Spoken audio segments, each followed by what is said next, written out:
Hello, everyone, and welcome to Superman Homepage Live, brought to you by supermanhomepage.com, the number one Superman fan site in the world. In this, our July 1st, 2024 show, we're going to be covering a range of topics, including everything that's been going on at the set of Cleveland's shoot for the upcoming Superman movie. We're going to be talking about the latest episode of My Adventures with Superman, Olsen's 11.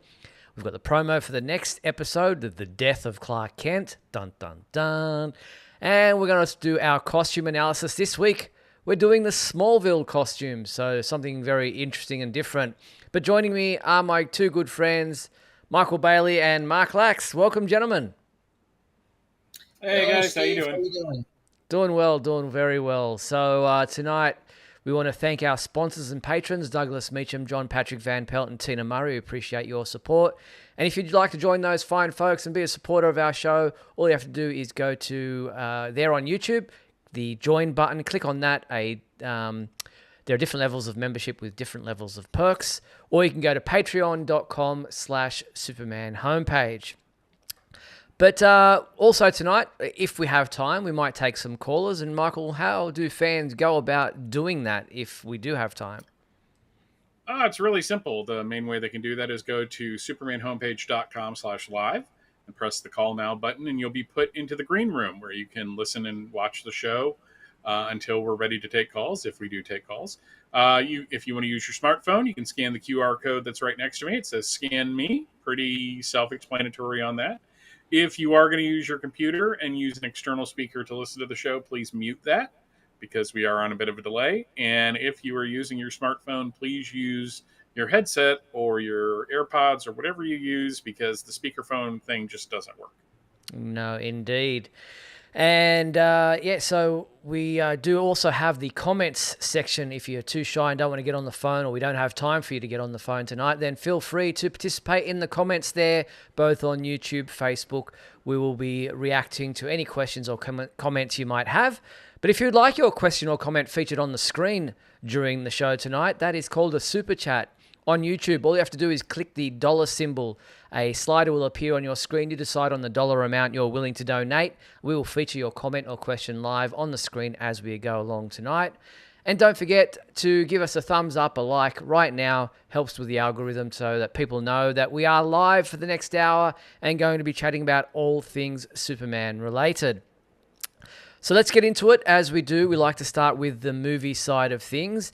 And there's been some interesting developments again at Cleveland where they're doing the filming of the upcoming Superman film. They're in production, and we started off the week.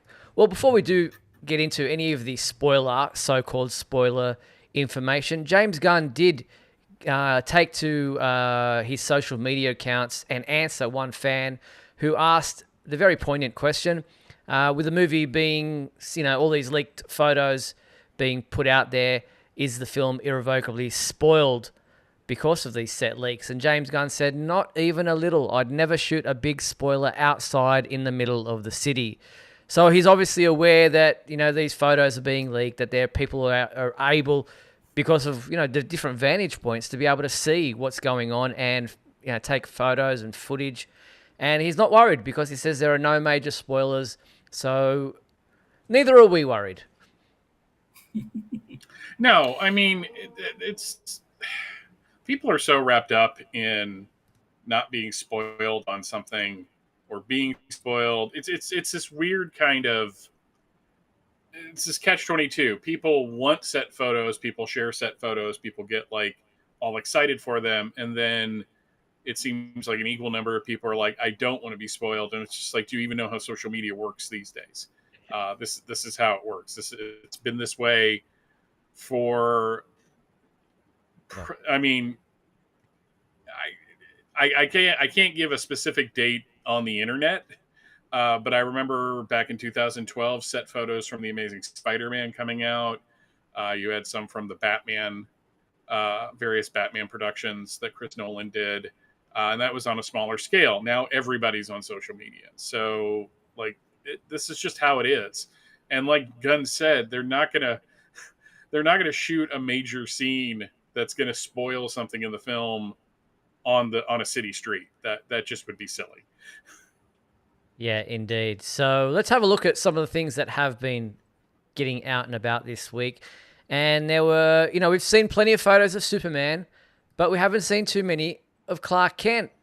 But here he is, and you're never going to guess that that man there is Superman. No. you, it's funny because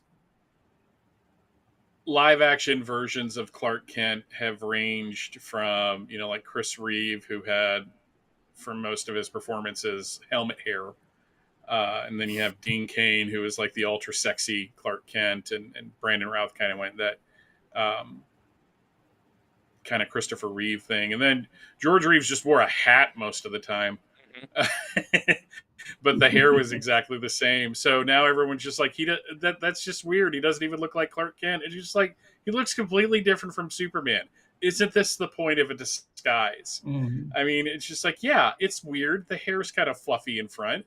And as my wife said, what does he, like style his hair before when he changes into Superman? And I'm like, well, Chris Reeve parted his hair on the other side, and Dean Cain had to slick his hair back. So, it just, I think it looks fine, but I just don't like everybody. Like between the costume and the Clark Kent, it's just been exhausting watching people just find things to complain about. That is Yeah, funny. it's I mean, I don't love it, at least in this photo. I mean, you can't really go by just this photo. It's very poofy and all that. I never really seen a Clark Kent with hair quite like that. But yeah, he doesn't look like Superman, and the whole point is he's not supposed to look like Superman. So, and until we finally see the movie and everything, I mean, again, you don't know how it's going to look exactly. So, don't go off the rails with it. Yeah, exactly. Don't go Yeah, off the rails. I think that's the point. and the other thing is like in a movie, Clark Kent not being the focus or being a developed character is not something I prefer. But in a movie, I'll accept it more than like a television series. When you look at like the like Clark Kent in Superman Returns and Clark Kent in the first Superman film, he was kind of a not so much a non-entity, but he was not someone that people seem to like all that much. I mean, Perry calls him in the office to kind of do a performance review on him, and then in the second, third, and fourth movie, we see a little more where they decide to take the time. But for a first film, people are going to a theater to see Superman. They're not necessarily going to see Clark Kent. I like Clark Kent. I think he's an important part of the character. But in a major motion picture like this, if they're going to focus more on the Superman angle, I don't have a problem with that because they got 2.5 hours to tell a story, and really focusing on Clark Kent's just going to get in the way of that. Yeah, and we've seen now. We also get to see some of the other cast members that are coming out of this spaceship doorway, or whatever it might be. That they all seem to be exiting from. Here is Jimmy Olsen. We've got Cat Grant. So all those complaints about Cat not being blonde. There you have it. We also got to see Steve Lombard with Ron Troop. They're all coming out of this thing. Yeah, that was They there's look a good. scene like that in All Star Superman. So that again, taking from a comic but not necessarily adapting the comic. And you got Eve Tessmacher strolling down the street too. So, yeah, we've got plenty. It was pretty much seeing everybody at this point. Only people we really haven't seen have been the Kents on set, but obviously they wouldn't be in Metropolis. They're obviously doing whatever they're doing elsewhere in Smallville, wherever that is. They've also got Daily Planet trucks that have been roaming around straight from the source. So, some of the attention to detail in this movie has just been phenomenal. But now, seeing all these cast members it's kind of cool. Yeah, I have also enjoyed people putting in other people coming out of the ship, like Green Yeah. Arrow, like Steve Amella's Green Arrow, the depressed looking smoking Ben Affleck. I just I appreciate people's senses of humor on that. Yeah, I agree. All right. Anything, Mark, that you wanted to add about seeing some of these cast members? No, it's just I'm not familiar with the actresses who play Kat and Miss Tessmacher, so I wasn't quite sure who was who. I mean, you assume coming out of that thing with the rest of the Daily Planet staff that is Cat Grant. So Hmm. but Then I there was a was little some, confused. yeah. Then there was some interesting images, and then people started this one sent Snyder fans going nuts, bananas, with Superman obviously being arrested. His hands are handcuffed, and people are like, "Oh, nothing new." I mean, it's not the first time we've seen Superman in handcuffs, live action or otherwise. But who are these other people that are with him, and are they? Well, we know that one is Rick Flag Senior, Hmm. played by Frank Grillo, reprising that role or playing that role in this film because we know he'll be elsewhere as well. On the right, the lady is Maria Gabriela de Feria, who is playing the engineer, which we knew. And then there's a lot of debate about who the goggled, masked person is. I wrote it down as Ultraman. I don't know what version of the character that they're doing or what, whether it's, obviously when we think of Ultraman, we think of the alternate version of Superman from a different Earth, from the crime syndicate. But what are we making of this? I I don't think it's Ultraman. If it is, I'm wrong. I've been wrong about things in the past, so I never I never get upset if I end up being wrong about something. Some people say it might be Ulysses from that Nah, Jeff Johns storyline, at which point I say, did anybody actually read that story? Because that's a yeah, boring character. And if it is some kind of genetically modified person, like a Superman for the government that they call Ultraman, fine. But everyone's like, well, the villain's going to be Ultraman. When you say that, the implication is that it's going to be the evil Superman from another Earth. Hmm. And if you're not going to do that, why call him Ultraman? So I just it's just like all of the discourse over this has just been exhausting. Again, though, thank God we're not Star Wars fandom right now. I will say this: Superman in handcuffs. You could go back to Dean Cain in the first season of Lois and Clark. Superman getting arrested is not something that has never happened before. It's not something that was exclusively the domain of Zack Snyder. So I just, God, those people are just exhausting. I'm tired, y'all. I mean, right now I don't know if I really want to know. I mean, like James Gunn said, no, there's no spoiler. Well, you know what? He's got a U on his chest. It means something, but he's masked. So who knows? I mean, maybe he'll take it off and he'll look just like Superman, and he will be Ultraman from Earth 3, or he'll take it off and he'll have that long hair like Ulysses, which I really hope it's not Ulysses. But who? And he could be a brand new character, and it's just, I mean, it's intriguing, and that's Hmm. what it is right now. So instead of again, going off the rails and going nuts and speculating a million things. We'll find out eventually.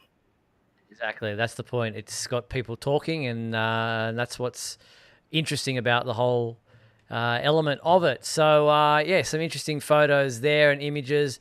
And then the only one we hadn't really seen to this point, as far as the cast members was concerned, was, well, before we get into who that was, there's also this image, which was interesting. I didn't really post it on the website, but Superman entering and then exiting Metropolis City Hall. So that's an interesting photo. So, but we also had another Clark Kent photo of him walking past a Superman merchandise store, and it looks like they've modified some of the actual merchandise statues that are out and about these days, but with the S for the movie. So they've just rebranded or modified some of the existing statues that have been actually released by DC and other manufacturers, but have modified them with the movie's version of the S. But Nicholas Hoult, who plays Lex Luthor, was spotted in and around Cleveland. And What's interesting here is obviously we know he's Lex Luthor and we know that he's bald under there, even though it does appear he's wearing a bald cap. He has shaved his head, but I guess for makeup reasons they need to do bald caps. But he's looking very damaged. Mm-hmm. Battle damaged Lex. It'll be one of the action figures that McFarlane releases. Oh, that'd be great. Shaving accident? Wouldn't that be funny if it was? Really? Well, Yeah, Steve, that's pretty you're severe. kind of the expert on this at this point. Do Yeah. you? I mean, would you cut yourself like that if you were shaving your head, or Mm, how do you do it? yeah, no, I mean I use an electric shaver thing. I don't actually go with a blade at this point, but no, and I have in the past shaven with a blade, but for my head. But yeah, no, unless you've got crab claws for hands, yeah, it's pretty difficult to damage yourself that. So he's obviously been in some kind of an altercation, which is quite interesting. So again, just one of these things that we're just speculating about and just kind of going, what is this movie's story? Mm-hmm. Well, No, well, we know there. No, Go I'm ahead, just Mark. saying we know there's a building that might collapse, and we know there's going to be some battles going on. So it could be at any point. Who knows? But Michael, you were going to say something. Uh, Actually, I've lost it at this point. No, all I like that the images that we're seeing though do spark more of ooh, is that from, You're right. or what does that mean, rather than, well, that's just boring. I don't want to. I don't care about anything involving that. So at least it's got us. As much as I am tired at the moment, which I keep saying, uh, I am kind of glad that people are excited about this film. At least people are talking about it. It could have gone with superhero films being in the state that they are right now. It could have been very easy for people to be like, "Oh, who cares about a new Superman film?" But this does seem to be garnering some attention Yeah. that is positive. So that's a definite upside to it. Exactly. If it's got us talking and questioning and having some speculative discussions, then it's only a good thing. People are intrigued. And there's been plenty of nods to the Superman legacy, to Superman history. This one's interesting. This is another Daily Planet newspaper headline. Superman fulfills a dream, flies a cancer patient to the Egyptian pyramids, which is a direct reference. And the image in the right-hand side panel there of Superman flying a school bus over the pyramids of Egypt is directly a reference to All-Star Superman, where in issue number 10, Superman flew a bus full of children to the Egyptian pyramids for children who were sick and dying, and this is just a nice, beautiful Easter egg. Yep, absolutely. yeah, So that's pretty cool, and there are plenty of Easter eggs in this film because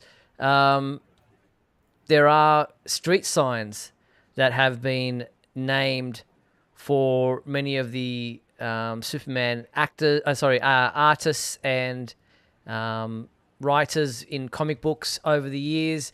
We've got Lee Drive, obviously Jim Lee. We've got Wade Street for Mark Waid, Morrison Avenue, obviously for Grant Morrison, and Loeb Drive for Jeff Loeb. So there are some, I mean, you probably won't even see these, and they might not get spotted at all, but the fact that they're going to this length to pay tribute and to just do some nice, in-house kind of, things that fans like us will recognize, it's just a nice touch. Yeah, for a major motion picture and not a television series, this film seems to be diving deeper into the Superman mythology in terms of the history that it's giving for locations like we're about to get into, or the shops, or the fast food restaurants and stuff like that. And usually when you get that, you get it in like television shows because they have more time to kind of focus on that, and it's an audience that is more targeted to that. Yeah. Whereas there were like Easter eggs in Man of Steel and Batman v Superman and Justice League, but most of those were like high concept Easter eggs. Like especially in Batman v Superman, it was we're going to do this shot from Dark Knight Returns. We're going to do this Yeah. shot. We're going to do this from Death of Superman. Where this one seems to be like their production department seems to just be pouring through comics to get as much from that material as possible on the screen. Whereas you said it might be 30 seconds, but what it shows to me is that these people, for a Superman film, this is going to be the most keyed into the comic books ever. I don't think it's, I don't think they've done as much. You know, having a Loeb Street, having a Morrison Street, that's usually something they say, not something you see. So the fact that they actually made those signs, and I'm hoping that once production was over, they sent those to the creators in question. Um, but no, it's just. But it also, I think, is a hint to the versions of Superman that are informing this movie. Yeah. So it is That's going to be true. more of a Wade version. It is Morrison and Loeb and all that. So, but that's just my personal theory on it. I get three of those. Jim Lee, though, I mean, I don't think he's quite as involved with the character as the other three. I know he's running DC, so it's kind of like, well, he did work on the character and he runs DC, so let's give him a street, you know. But I do wish there was maybe a few pre-crisis names. I mean, I know they've done that many times before in other media, but you know, I'd like Yeah. to see a Swan or Carrie Bates never gets enough love. Let's see a Carrie Street or something. Bates Motel. Bates Motel. That would be great. That would be like a double reference. That would be really great. You never know. There might be some Easter eggs for those gentlemen and creators Hey, somewhere else. But I mean, they're going into so much detail that they've even got these plaques, these signs that have a detailed history of Metropolis. And you can even read this and go through it, and it's got actual dates and places and names and things that are just there for the sake of being there, but will never actually be seen on screen in any great length that you'll actually be able to sit and read it. But the fact that they go to this amount of trouble and this amount of attention to detail is just it's really impressive. Yeah, I read the text that you posted from that, and then I started kind of looking through my who's who and my source books and stuff like that to see how much they're pulling. The dates are always arbitrary, but it being settled by the Dutch has comic book roots to it, and the fact that they're naming things like Baker Line and New Troy and all that, which are the Hobbs boroughs of Bay. Metropolis. Yeah, because it's Baker Line, Hobbs Bay, Queensland Park, New Troy. Oh man, I used to have them all memorized, and that thing, getting sick last year, kind of played havoc with some of that. But the fact that they're not just saying, "Hey, this is New York City," and you're just going to pretend that it's Metropolis. The fact that they're naming things is just fantastic. absolutely. And I read that little legend on there, and it just sounds authentic. It really does. Yeah, exactly. And then we got to pretty much today was some more photos of Superman in action. This time around, he's doing some heavy lifting or heavy catching. There's water on the ground. This is taken in the Cleveland's public square, and there's some really interesting updates, additional photos of him looks very Supermanly, just doing some great. I mean, look at that shot. Obviously, the Yeah. gentleman there, Hmm. it's the bottom of something, whether it's the bottom of a car, bottom of a sign, something that's fallen, whatever it might be. Obviously, the rest of it will be digitally added in production later on. But yeah, just awesome common imagery. We got fans, looking up in the sky and with their cameras and freaking out, and so that's obviously another action sequence. And then we have this kind of really cool takeoff moment where he's like, I mean, how iconic. Yeah. And I'm sure they're going to do the. Actually, I'm hoping that they don't do the super fast takeoffs. I know that might be easier in terms of the computer animation on that. But I'm actually kind of hoping that we get some good wire work Hmm. thrown into the film. But yeah, just seeing him trying to take off is just fantastic. It's like they are really getting the positioning of like the visual language of Superman in the comics on screen. Yeah. Mark, your thoughts? Yeah, yeah. I mean, it's I know it had been mentioned. Maybe it's homage to the car scene, which of course we saw also in Superman Returns, which is still great because that's Action Comics. I mean, that's just extremely iconic. But no, he just looks good. We talked about the suit and people's complaints, but just these scenes, he looks good doing this. He looks like Superman, in action. And I just no, I like it. Yeah, same. So, just one other tidbit for this movie that I thought was interesting. I came across this from a issue of its. Let me just bring it up for you here. I just turn off some of these other images in the background. So, this is from a page from Superman Man of Tomorrow number 1,000,000.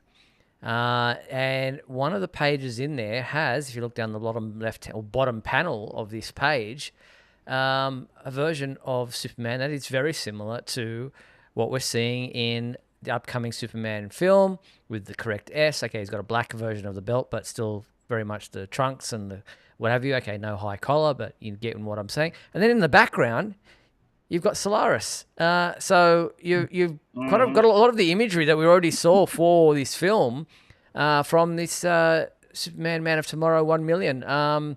I don't know if it's just coincidence. This was Superman Secondus, which was like the Superman who took over from the main Superman, Superman Prime, in this story. I thought it was an interesting visual. Yeah, I'm sure there's Yeah. fans out there that I'm like, oh, he's taking over from the original Superman, so Henry Cavill, like the real Superman, which technically he is. So there's that. Uh, the other terrible joke I'm going to tell is if anybody could find a copy of Superman: The Man of Tomorrow, 999,999, I'm missing that one. So it's the only one between 1 and 1 million that I don't have. Wow. So Yeah. if people could be on the lookout, if you're like looking through like a back issue bin and happen to, I'll pay. And I'm not expecting it for free, but still. Very good. Very funny. So that was, just very interesting image that stumbled upon. So I Thank thought you I'd for the bring pity that up. laugh, Steve. All right. Well, we are about the halfway mark of tonight's show. We're not going to do any commercial break because we do have so much more to get through. And one of the things in the movie side of things was Kevin Costner having a bit of an interview with Real Blend where he spoke about his time playing Jonathan Kent for the movie Man of Steel. And he had some interesting comments to make. Have a listen. All right, I need to ask you about a collaboration and what I think to be is one of the most controversial scenes of the past few years, which is your collaboration with Zack Snyder.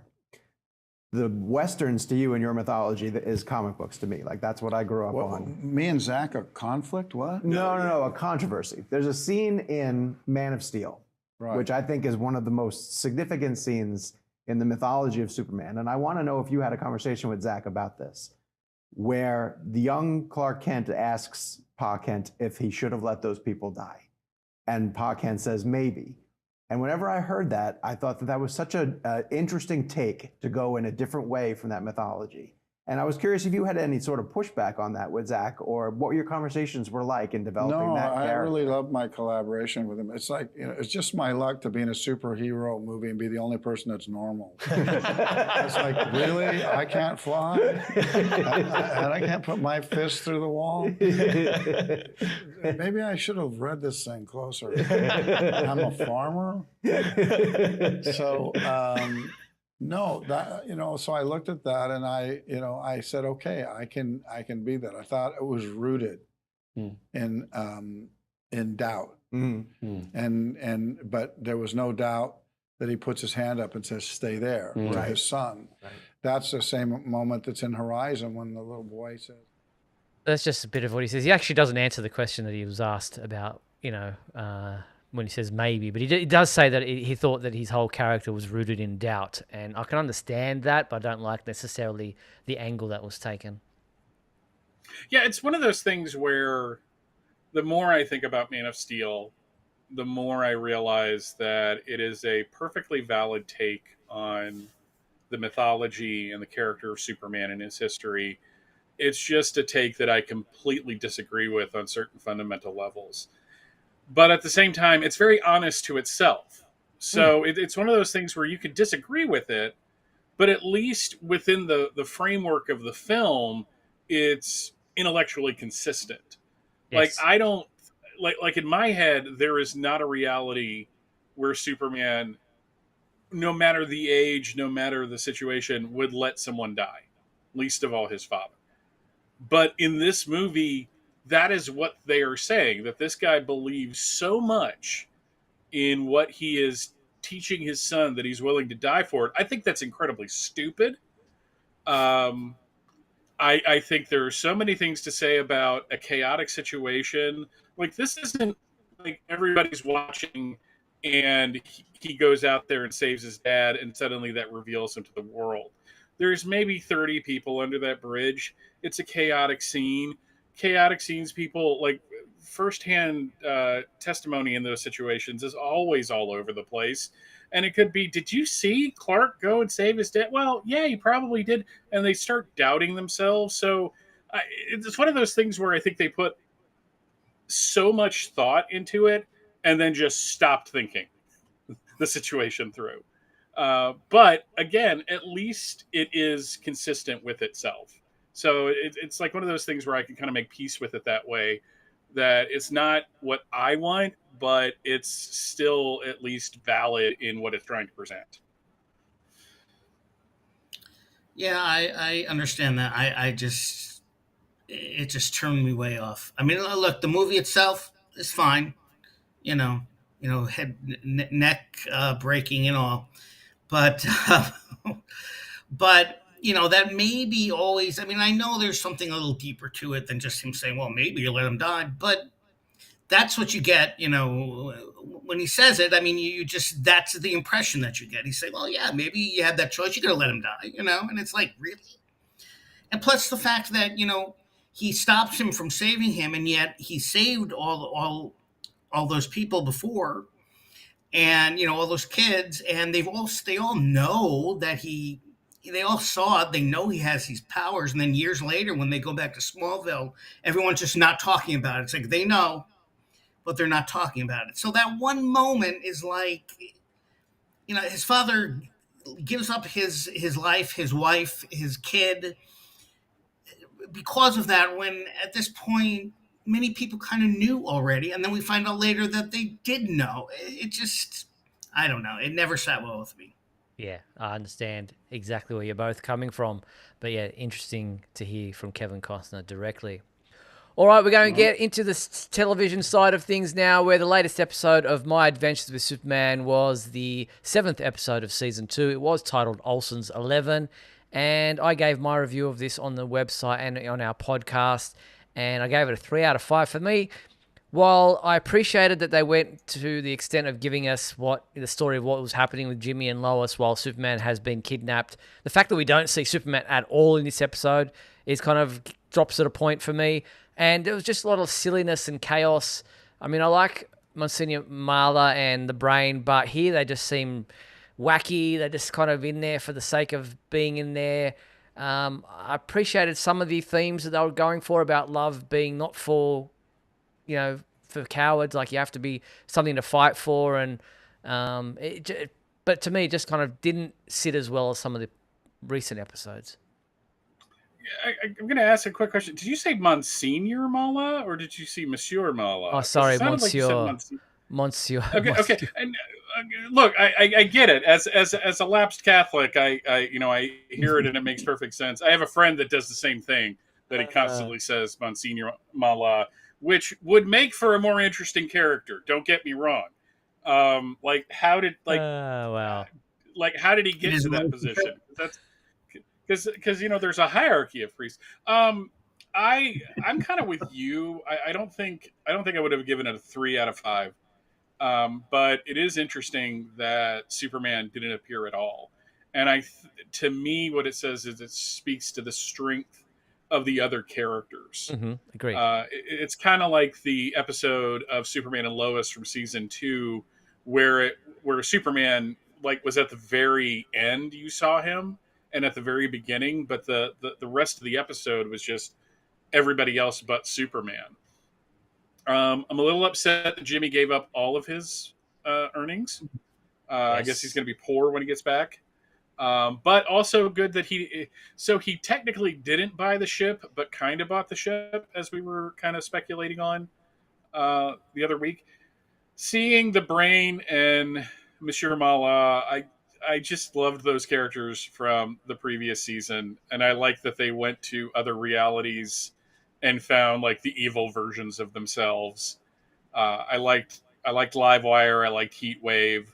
But it was like that episode went by really fast. Like when I was watching it and it was over, I was like, wait, did 22 minutes really just go by? So I don't know if that's good or bad. You know what? I enjoyed it. It was fast paced. I guess Monsieur Mala and the Brain were comic relief, and they were funny. I mean, some of their shtick went on a little too much, I think.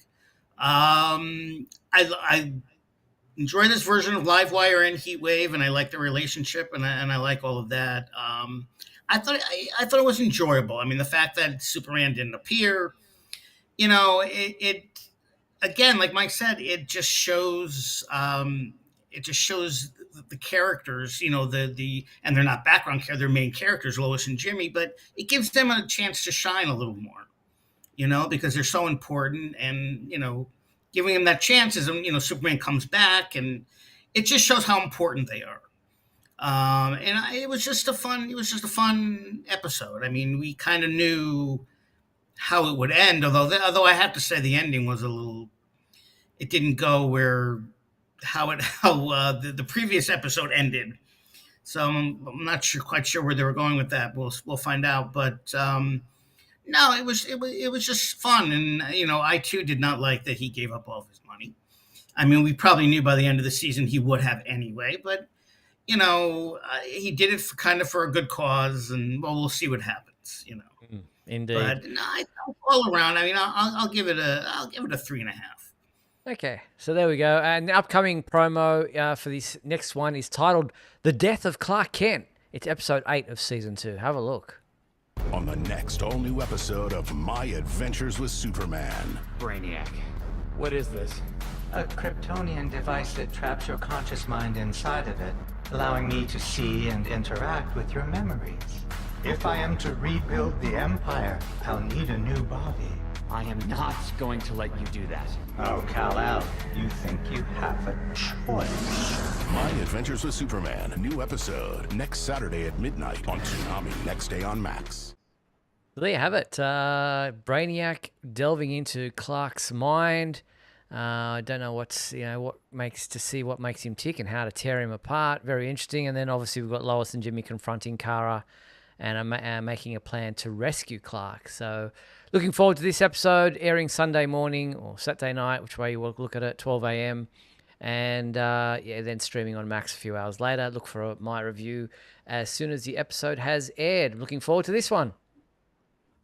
Yes. Yep. Absolutely. And Michael Emerson's doing an awesome job Yes. as Brainiac. Yeah, indeed. All right, let's jump into the fan favorite segment of our show. Let's do this one quickly so we can move on to our costume analysis.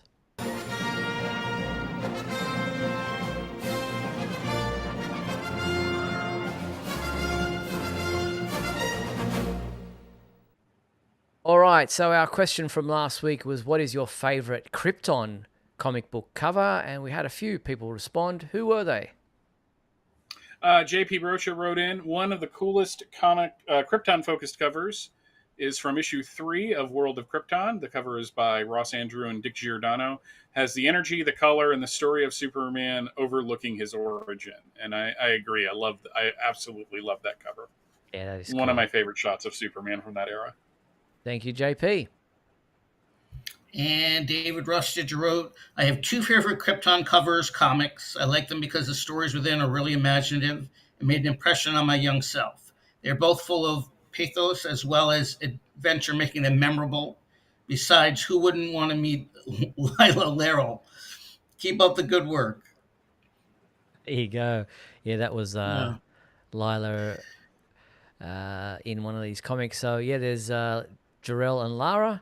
But thank you to David for those comic book covers. Next up, we have Kirby. Kirby Lindell wrote, here are 3 of my favorite Krypton covers. I absolutely love the beauty of the Krypton of the Silver Age. It's just absolutely wonderful. Although I loved the Superman the movie and John Byrne modernization, I didn't like the cold, sterile Krypton. I always liked the warmth of the Silver Age Krypton. So there's another one of that same Superman issue. So thank you, Kirby. And that is the end of the responses that we got. So just the 3, JP, David, and Kirby. Thank you so much for your responses. Our new fan favorite question for this week is, this is for Michael. Michael, this is for you. What is your favorite Baby Superman comic book cover? Because we know you love Baby Superman so much. Okay. We thought we'd do a whole segment for it. Okay. There is nuance here. I don't mind, like the cover from, I think it was Action Comics number 5 from New 52 that showed the baby in the rocket. Like, I don't have a problem with that. I just hate Super Baby. Specifically the stories from the Silver and Bronze Age that dealt with Superman when he was like a toddler, where he was talking in that bizarro speak and getting into the stupidest adventures possible. So there is a difference between Super Baby and Baby Superman. Okay. So, I'm just putting that out there, because I read this like an hour ago when you sent it out, and I'm like, Steve is trolling me. This is obvious, so I had to prepare like how I was going to respond to it. So, and that is my rebuttal. That is the Democratic response. I have to agree. Even though I'm a big pre-crisis guy, I never loved the fact that, first of all, he remembered Krypton. I never loved the fact, the Super Baby flying around and. Well, we're just gonna get inundated with. We're gonna get inundated with those comic book covers now, just because you've been so adamant.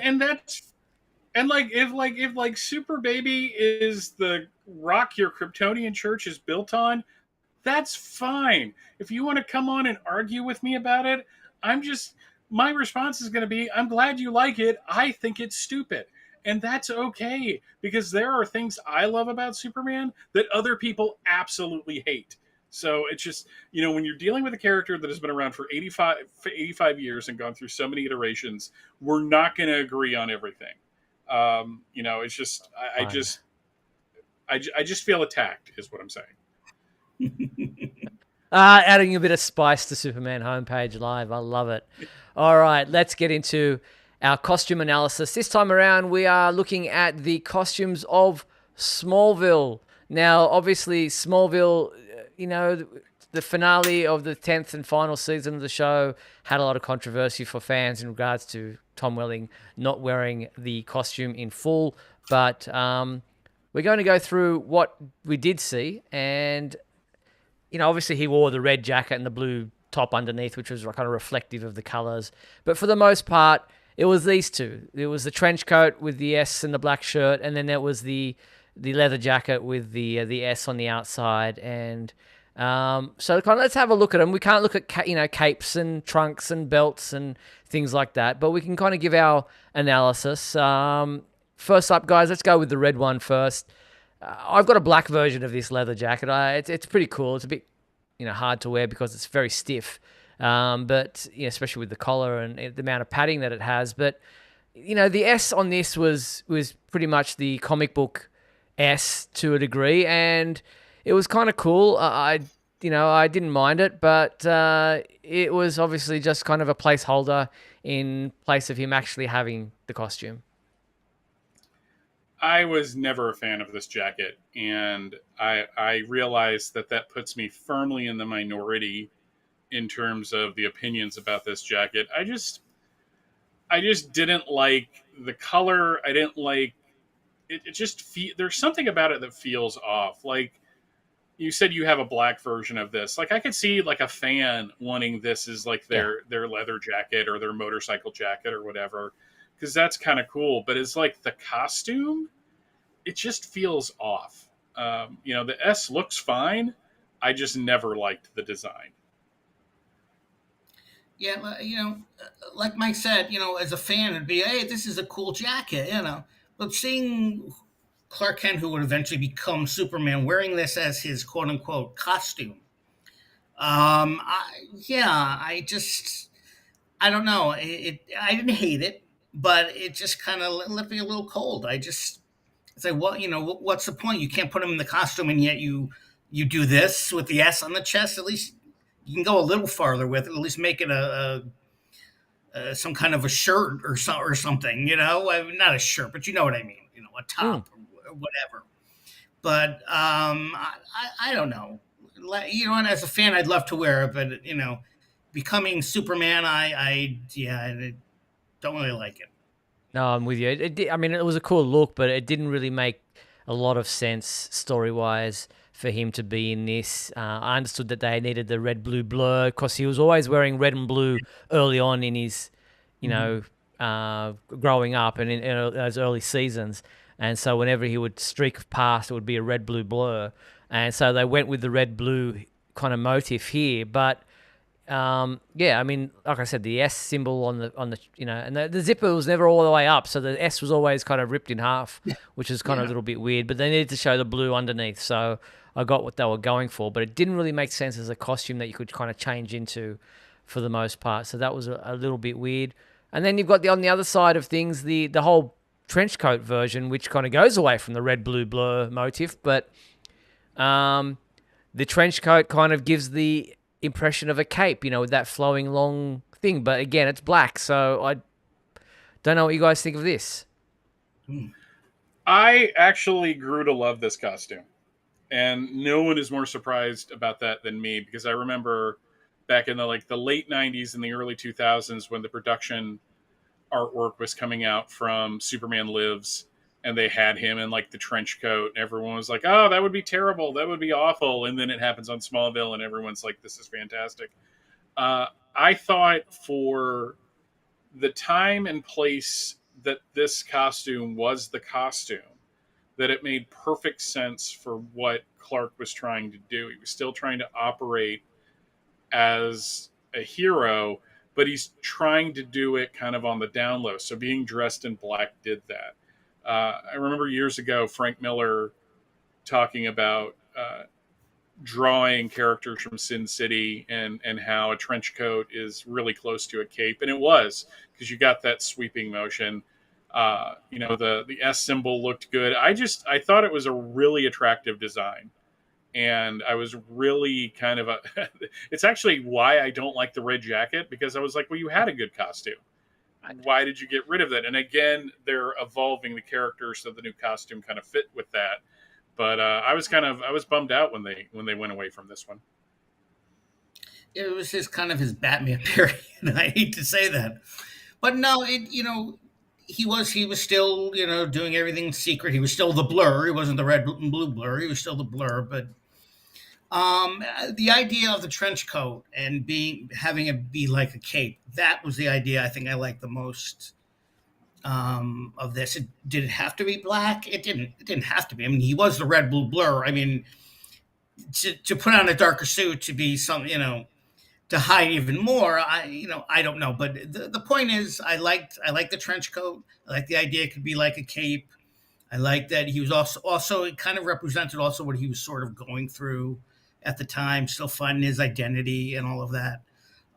So I certainly like this a lot better than the red jacket.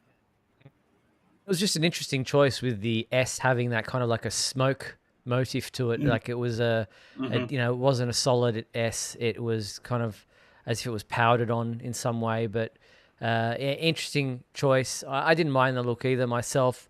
It could add a bit more color to it, but I understood, as you said, it kind of reflects what he was going through at the time. So that made sense. But then we get to the actual costume that was presented to him and that he supposedly ended up wearing at the very end. And this was, for all intents and purposes, the Superman Returns costume. Yeah. Thoughts? I always looked at that and went, they didn't want to build a new costume, so they just got this one out of storage, which is fine.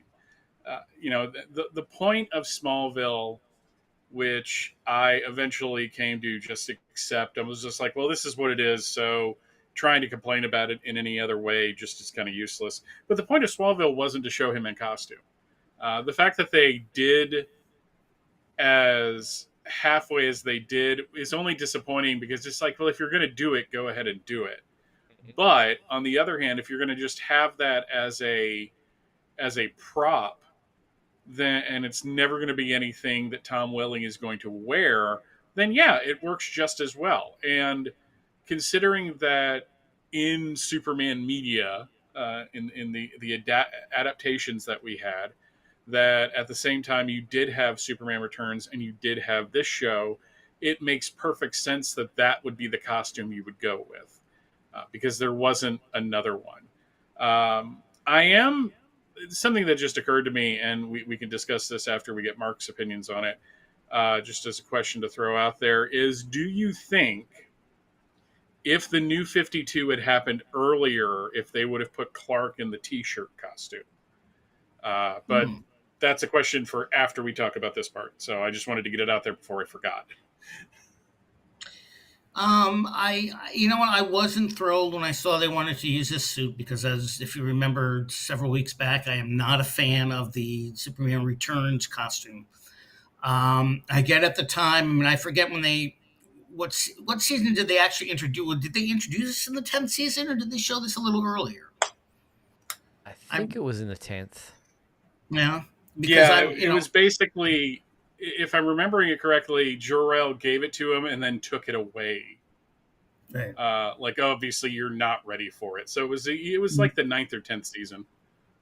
Because, I mean, Superman Returns was 2006, and unfortunately it wasn't a huge smash, so I was just wondering, why they would go with that look. I mean, as you can see in the end, his S is a little different. It's a little more traditional, when he rips his shirt. So I just wonder why they went, they could have gone a little more, I don't want to say a little more Christopher Reeve, but I guess I mean a little more Christopher Reeve with the suit. They didn't have to do Superman Returns, but that's neither here nor there. I mean, again, it's the suit they had. It was, he wasn't going to be wearing it, so it didn't really matter. And again, here with, when he rips open his shirt, the S is a bigger S, and I like that much better. Yeah, so interesting choice. Obviously, they had it on hand, so that's what they used, and that was what was being used at the time. But yeah, it was an interesting decision. To your question, Michael, if they had come up with the concept of Superman in T-shirt and jeans and boots from the New 52 before Smallville had ended, they may have gone down that way, and it wouldn't have been a bad stylistic choice. I don't know, but that could have been interesting. I would have preferred that over some of the Blur costumes we got. Mm-hmm. Yeah, I don't think they would have done the cape, but at the very least, having like the kind of the T-shirt look might have worked a little better. Maybe with the red jacket, as was his uniform for most of the series. Though it was funny. There was a bit of a minor hubbub about the fact that when Homelander, in a recent episode of The Boys, went kind of incognito, he was in a red jacket and a blue shirt, and it looked very Smallville-ish. I don't know if that was on purpose, but knowing that show, it could have been. Could have been, indeed. Mark, what do you think? Would you have liked to have seen the New 52, like early Action Comics Morrison style costume? Sure. I mean, it wouldn't be any worse than the red jacket and then the black trench coat with that little powdered S on there. I mean, so you know, he'd be wearing a blue shirt with a more traditional S, and he'd be wearing his jeans, which he was already wearing in those other costumes, I believe. So yeah, sure, I would have been with the boots. That would have been, no cape, obviously, maybe in a red trench coat. I don't know, but yeah, no, I think that would be great. Okay, so overall, I mean, then Tom Welling had the look. I mean, he was, very much the archetype of what we were looking for at the time for a young Clark Kent. And as he grew, he just became more and more Superman-esque. And there were so many people calling for him to be the next Superman at the time and all that kind of thing. And we know that he, never really wanted to wear the costume. That's why the no tights, no flights thing was kind of in place from the very beginning. He didn't want to be typecast, even though he probably has become so many years later, and he's embraced that. He does all these Smallville podcasts and things with Michael Rosenbaum and the Smallville Nights and all those convention appearances that he does, and so he's kind of embraced that. He has that persona about him, but he very much was a fan of his look. But overall, looking at both these costumes, it's about a 5 out of 10 for me. A for effort, but it doesn't really go where we needed it to go. Yep. I'll give the trench coat an 8 and the red jacket a 5. I'll combine it and I'll give the whole thing a 6. Very cool. All right, so that is our analysis of this costumes from Smallville. So we will push on and look at some of the variant costumes from Superman and Lois next time around, and some of the crossovers. Mm-hmm. We'll do that next week. All right, so that was the costume analysis for the Superman homepage live episode for this week. We are pretty much at the end of tonight's episode, so I want to thank all our sponsors and patrons, Douglas Meacham, John Patrick Van Pelt, and Tina Murray. We appreciate your support and sponsorship of the show. And don't forget, folks, if you want to support the Superman homepage, you can click the join button on YouTube, or you can go to patreon.com/Superman homepage. We appreciate any support we can get. I want to thank my co-hosts, Michael Bailey and Mark Lax. Thank you, gentlemen. Appreciate your efforts tonight. Thank you, Steve. Pleasure thank you, as Mike. always. And thank you to everyone who has been with us this past hour. Really appreciate your company. Thank you to NTR Pricing. Thank you to Mind the Gap, Justin Suarez. We've got Louis Moretta. Who else did we have in there? JP Rocha, Rick, and so many others. Batter SSL. So many others that joined us tonight. We really appreciate your company and spending this past hour with us. At the moment, we've got like 118 people watching us live, so we appreciate you and being with us tonight. The three of us will be back next week on Monday, July 8th at 7:30 p.m. Pacific time for another edition of Superman Homepage Live. We hope you'll join us then. Until then, be sure to check out supermanhomepage.com for all your daily news updates on everything surrounding the Man of Steel. Don't forget that the Super Trivia Quiz has been updated for the beginning of a new month. The 3 questions that are out at the moment are all animated based, so make sure if you're an animation fan, you check out supermanhomepage.com/trivia. But until then, I'm Steve Eunice. On behalf of myself, Michael Bailey, Mark Lax, thanks for joining us on Superman Homepage Live, brought to you by supermanhomepage.com. Good night.